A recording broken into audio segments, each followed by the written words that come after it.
बिस्मिल्लाहिर्रहमानिर्रहीम। अस्सलाम वालेकुम दोस्तों, इंटरनेशनल टमाटर मार्केट इस्लाम आबाद में खुश आमदीद। एक ऐसी खबर सुना रहा हूँ जो आवाम पर तो बम होकर गिरती है, लेकिन हमारों किसानों के लिए बहुत ज़्यादा खुशी की बात होती है। असल में हमारी खारिजा पॉलिसी भी अजीब है। हमारी इंडिया के साथ हर वक्त चपकलिस रहती है, हमारे अफगानिस्तान के साथ रहती है, ईरान के बॉर्डर पर मसाइल है, जिसकी वजह से टमाटर की मार्केट आसमानों को छूने लगी है।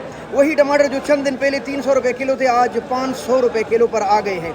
ईरान की बॉर्डर की सूरत हाल ये है कि वहाँ सैकड़ों गाड़ियाँ खड़ी है और उनको एंटर होने की इजाज़त नहीं दी जा रही। न जाने क्या मसाइल है, और अगर यही मसला रहा, ये इतने हाई टैक्सेस रहे, तो यही टमाटर पाकिस्तानी 1000 रुपये किलो का आएंगे, फिर भी मिलेंगे नहीं, क्योंकि पाकिस्तान में अपने टमाटर इंतहाई कम है। बात की जाए अगर रात की नीलामी की, कि ईरान के टमाटर आज रात को नीलाम कैसी हुई है और पाकिस्तानी टमाटर स्वाद दीर तलाश बाजोड़ के कैसी हुई, तो उसकी प्रॉपर वीडियो हमारे पेज चैनल सब्जी मंडी वाला पर मौजूद है। जाइए, देखिए, पसंद कीजिए और शेयर कीजिए।